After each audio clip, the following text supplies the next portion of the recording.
Welcome to the Happiness Matters podcast, where we'll explore happiness at work and show you how to coach yourself to be happier there and more successful too, no matter what.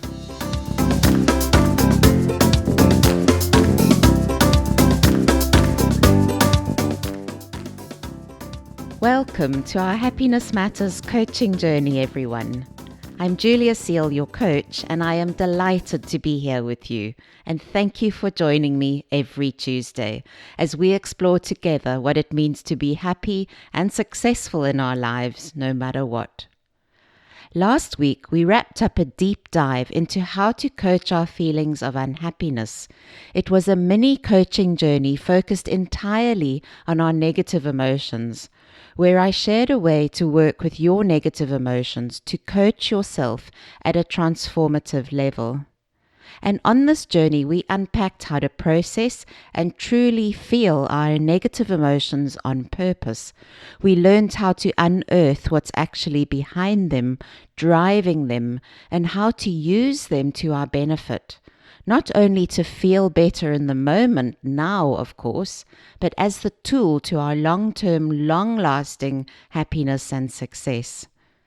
So from change management and anti-fragility to emotional childhood and the hedonic treadmill, we've discovered all about our brains, our neurological think, feel, act patterns, our openings for metamorphosis, as well as about toxicity, crossing edges, and 8 simple steps in how to actually feel. These happiness wisdom concepts and coaching tools are all secrets to your emotional health. Now this week, we're off in a different direction. It's the opposite end of the scale to our negative emotions and our unhappiness. Funnily enough, but the timing wasn't planned, but it's my birthday later this week. So I'm delighted to be launching into our exploration into meaning, purpose, kindness, motivation, and flow in my birthday week. So here's something silly. My birthday falls on Pi Day, a day started in 1988 to celebrate the mathematical constant pi. March 14 was chosen since 3, 1, and 4 are the first 3 digits of pi. It's celebrated by reciting pi and seeing how far you can get. Remember, it's been calculated to over 1 trillion digits past its decimal point. Or you can just celebrate it by eating pie. Apparently, the first ever celebration saw participants marching around a large circle, go figure, and consuming fruit pies. Only in San Francisco, home of Star Wars and other such crazy fun things. Okay then, back to your science of happiness. And pie can be a big ingredient if you want. What we're actually pretty much doing is a full circle, because we're back to considering happiness. What is happiness and how do we define happiness? Which is where we started back in May 2019 in episode 1.1. And I did introduce today's topic back then, but now we're going to spend more time considering the science of your happiness, how scientists are choosing to define happiness. We'll expand the 4 leading academic models of happiness, looking at what constructs they have included in their definitions and why, as well as the detail of each of the key ingredients of happiness and success. So what exactly is flow, engagement, purpose, kindness when it comes to your happiness? I also want to include a look into how these models are influencing how business is identifying the elements of happiness at work, employee happiness, and also how these models are influencing how we're thinking about happiness at a cultural and societal level. So we've touched a little on this on the podcast already. So in each week's detailed exploration, I'll also consider how we can use all of this in our self-coaching, ideas on how you could use our insights into how to craft your own version of happiness, your own definition of happy no matter what. And for those of you who've been following the podcast from the very beginning, I will link these episodes into the coaching we've done already in our Series 1. The coaching process of defining, assessing, and visioning your happiness. Now, as a reminder for everyone, please go to our website, Happiness-Matters.coach, for all the free coaching tools I've created so far for you in Series 1. You'll find them in the fun and free section. And if you haven't already subscribed to the podcast, so you get these episodes automatically every Tuesday, then on our website is an easy step-by-step guide on how to subscribe, with thanks to Fraser. So Happiness Matters coaching with me incorporates these academic, social, cultural, and business frameworks. If you want to talk to me directly about how these frameworks fit into your own happiness definition, I have set up some individual coaching sessions that you can book with me specifically to work on podcast topics. Head to the website happiness-matters.coach and look for the yellow button Coach with Julia. Here you have a few options for working with me. So every Wednesday, there's some individual sessions, especially for you, my podcast listeners, to help you take your self-coaching to the next level. Alternatively, you can book a free 20-minute insight session where we talk about coaching together for longer, either in my 8 weeks fast results coaching program or in my 3 to 6 months program, Coaching Your Midlife Happiness. Whatever you need, I've got you. Exploring your happiness and unhappiness might be uncomfortable or lonely or confusing. The waters in your river of misery might be rough and treacherous, or they could be a thoroughly wild, exciting ride.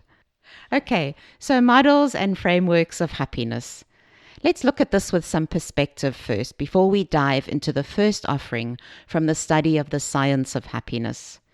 Today, I want to outline the 8 pillars that form the foundation of the Happiness Matters view of happiness. Our view on the definition of happiness that underpins the entire Happiness Matters philosophy and the coaching we do here. You might remember from our 8 steps process on how to feel better, I mentioned that I created Happiness Matters as an 8-pillar program and process. And I went off on a few random squirrels about the significance of the number 8, or really the non-significance of the number 8. Things like the 8 requests in the wonderful prayer by St. Francis of Assisi, or in Sanskrit, 8 as the number of wealth and abundance, or that spiders have 8 legs. Now, the reason for this random list was to give you a memory hook for when you need to coach yourself in the moment through the discomfort of your negative emotions. You are more likely to remember the 8 steps to walk yourself through if something has hooked your attention about the number 8 before you were feeling so unhappy. It's the same reason now the 8 foundational pillars of the definition of happiness within the Happiness Matters program. Not only do the 8 pillars give you this robust view of happiness from multiple perspectives, but it's also a memory hook for you when you're considering your own version of happiness. What do you want to take from our 8 pillars of happiness wisdom for your definition, your crafted version of happiness? So remember 8, which represents your wealth and abundance, or is it the infinity symbol being linked to 8 ways you can define what happiness and success looks like for yourself? These 8 foundational pillars to the definition of happiness here at Happiness Matters are the pursuit of happiness through history and across our cultures, the original academic model PERMA, insights from social studies, measurements, and policymakers, then 2 academic models from the University of Berkeley Greater Good Science Center, then insights from various management consultancies on employee happiness and its links to employee engagement, insights from a variety of other sources such as new research, books, and case studies, and lastly, the academic model SPIRE. You might have figured out by now that I am passionate about happiness, understanding what are its ingredients and how each of us has our own very special definition. I trust these 8 pillars will add interest and expand your own view. I also want to refer back to a quote I used recently on the podcast by Plato called the Socratic Paradox. I know that I know nothing. I love this quote. I know that I know nothing. So apparently the quote is reference to Plato, Socrates' student back in ancient Greece around 350 BC, who was writing about his teacher. And the story tells us that Socrates' reputation as a philosopher, which actually really means a lover of wisdom, had spread all over Greece. So much so that the famed oracle of Delphi, the most powerful woman of the classical world, called him the wisest man in Athens. Socrates was apparently quite confused about this description of him, but after questioning a lot of people, he realized that he alone was prepared to admit his own ignorance, rather than pretend to know something he did not. In other words, he believed that he literally knew a fraction of real knowledge, or that he knew that his knowledge was nothing compared to the vastness of what he could learn. When exploring the incredible world of happiness, I think it's great to approach it with this mindset, the Socratic Ignorance, which is also referred to as Socratic Wisdom. Now there's another paradox for you. The only true wisdom consists in knowing that you know nothing. It keeps us curious. It keeps us open to learning from others. It keeps us fascinated at what people around us include in their definitions and what they leave out. It keeps us permanently on our toes and looking to expand our definition for ourselves and for our self-coaching. And so, to our first Happiness Matters pillar of happiness. Happiness has been of interest for humans for forever. Well, certainly since we started keeping records, we have been thinking about, discussing, researching, and searching for happiness, pursuing happiness, all in the hope that we can get closer to an understanding of what makes us happy and how we can cultivate it.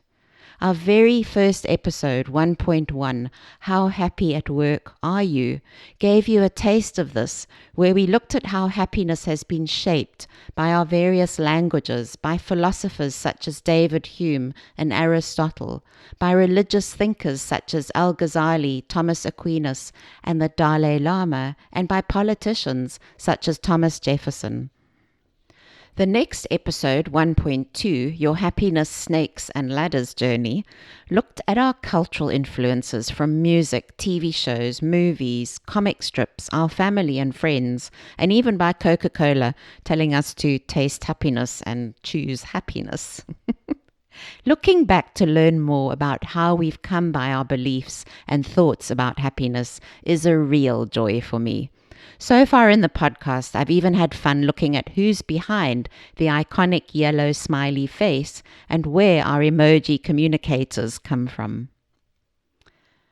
Then, the first academic model we're going to start our deep dive with is really the first one of its kind, the original model of happiness, you could say.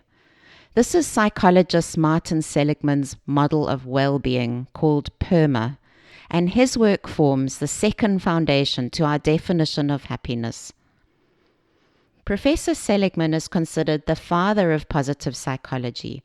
Back in 1988, he pioneered this entire field of study, the study of the good life, the positive aspects of our human experience that makes our lives worth living. A field of study that looks at our mental health, our well-being, and how healthy individuals can thrive instead of traditional psychology's focus on mental illness.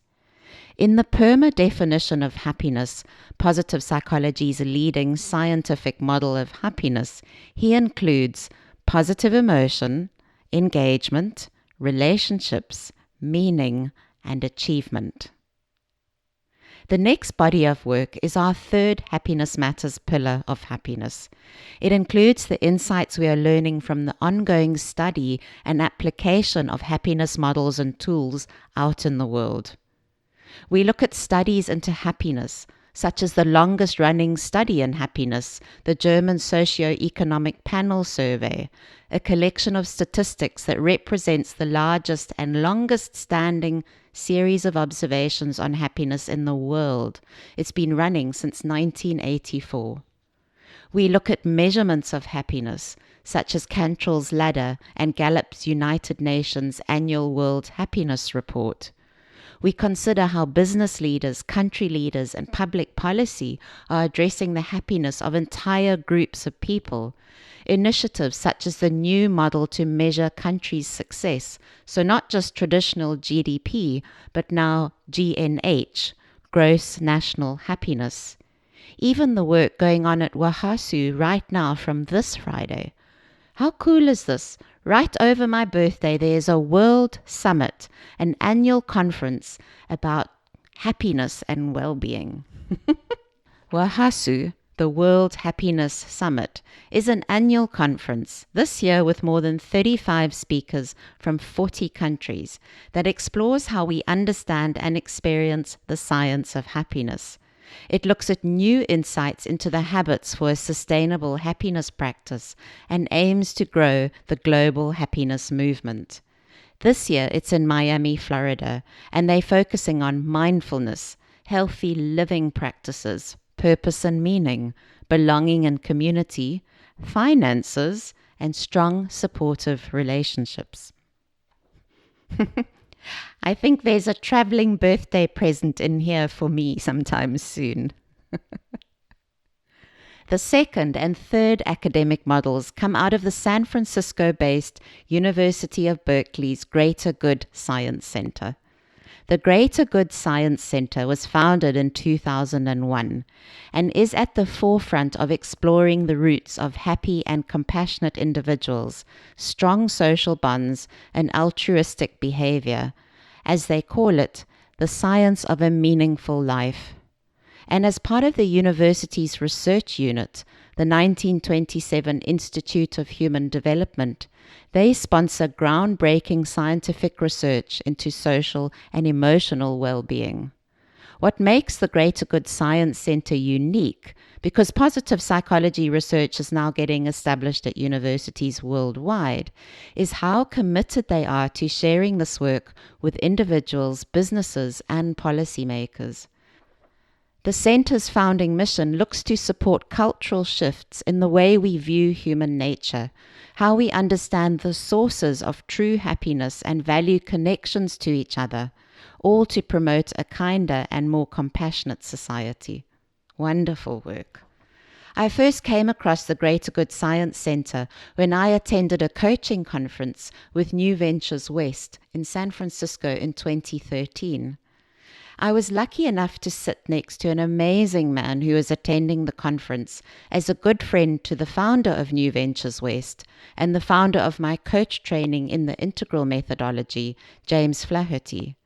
We got to talking about the links between happiness, engagement, and coaching. And so here we are now, with the work of the Greater Good Science Center guiding us 7 years later. Their model, The Foundations of the Science of Happiness, is the first of their work included in Happiness Matters. And the other looks specifically at the science of happiness at work. So for our self-coaching from the Greater Good Science Center, we'll be looking at the research into the constructs of purpose, meaning, cooperation, engagement, connection, kindness, and joy, as well as mindfulness, resilience, empathy, compassion, emotional intelligence, and gratitude. Then, Happiness Matters includes what I've learned as a consultant in employee engagement, drawing on the work being done by the world's leading management consultancies, such as Gallup, Deloitte, the Great Place to Work Institute, and McKinsey. We look at what we can learn about caring and trust at work, or having a best friend, or opinions that count, and how this contributes to our happiness. Nowadays, there's an exploding body of work in happiness studies happening all over the world. It includes actual academic research going on in universities worldwide, books coming out of the research, articles by leading thinkers, and practical case studies. This body of work makes up our next Happiness Matters pillar of happiness. I love keeping up with this, and it informs many of our happiness-wisdom concepts. So this is where we consider things like the hedonic treadmill, the happiness set point, and happiness adaptation. the happiness paradox, life is 50-50, and buffering. And some of these you'll have met already. And then in the last Happiness Matters foundational pillar, we look at the fourth academic model, SPIRE. Dr. Tal Ben-Shahar, creator of Harvard's most popular course in its history and one of my own teachers, is also the first to develop a field of studies dedicated to an interdisciplinary academic approach of happiness. His definition is happiness is the experience of whole person well-being, of whole being. And his model SPIRE includes spiritual, physical, intellectual, relationship, and emotional whole being. So very briefly, these are the 8 foundations of Happiness Matters' view of happiness. But now let's look at their relevance to you and your coaching, and what you can use from the science of happiness from today for your own happiness coaching journey. As I said earlier, we are coming a full circle, starting with the definitions of happiness and then deepening our understanding into our unhappiness. And now I'm bringing you back round to the definitions of happiness again. So now I want you to come at your definitions of happiness and success from several angles, and I've got some powerful coaching questions for you to consider. Think of this as kicking off your own change process, how you define happiness and what you want to spend your efforts on pursuing. Think of this as a fun way to be adding wood to the fire of your discomfort by looking at where there might be gaps in your current view of happiness. So for this week, let's consider, where do your ideas of happiness come from, and what's shaped what you call happiness and success for yourself? And what do you want to keep, and what do you want to discard? Then, from what you've heard today, what knowledge is out there that could enhance this definition of yours? Then, what insights into your own keys to happiness, the secrets of your own happiness, come from the areas of unhappiness in your life? What is life showing you is your path to happiness? What edges might you need to cross? And how are these shaped by these happiness definitions? Also, think about how might your definitions of happiness be changing in your midlife? What's different from when you left school or got your first job? Where do you think your definition might end up 10 years from now? What is the discomfort and unhappiness that you're feeling right now after hearing about all these foundational definitions of happiness? What is showing up as the next step to your best life, your next level up in your own evolution?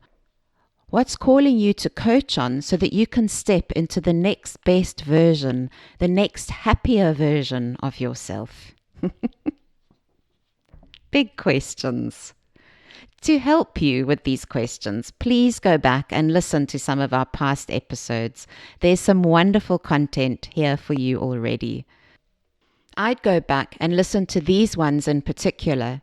The first 4 episodes that we started out with, episode 1.1 to 1.4. Then have a look at the 2 insight sessions on smiley and emojis. And this will give you a great grounding for where we're going next. Then also download some of the coaching tools from these past episodes if you haven't already.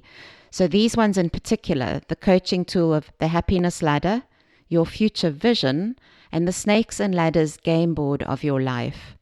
And then you might enjoy the unhappiness quotes, the feeling bad quotes. That also might give you some ideas.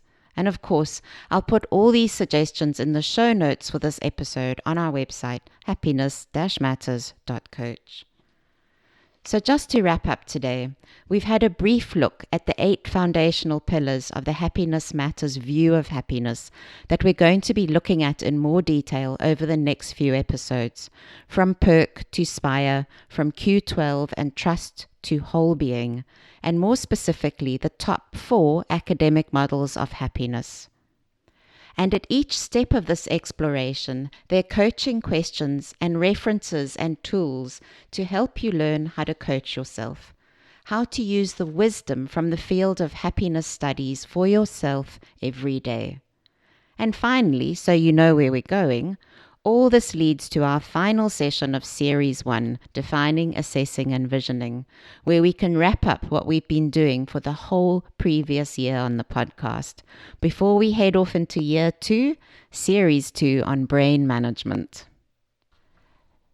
Next week, we start this deep look into the scientific ingredients with the original model of happiness, Martin Seligman's PERMA, and what we can learn from the father of positive psychology about meaning and achievement to help us craft our happiness and success at work, at home, and in midlife. So my wish for you today, may you be happy, may you be free. There is no better time to do this together. Bye for now from Namibia, where I'm working with one of my favorite clients as torrential summer rains are turning their desert green.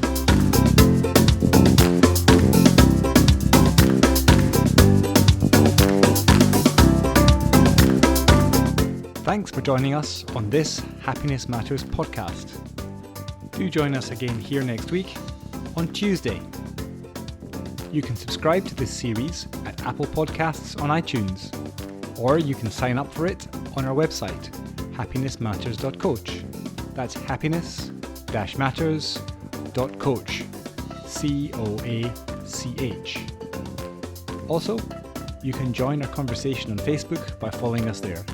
Our Facebook page is also Happiness-Matters.coach.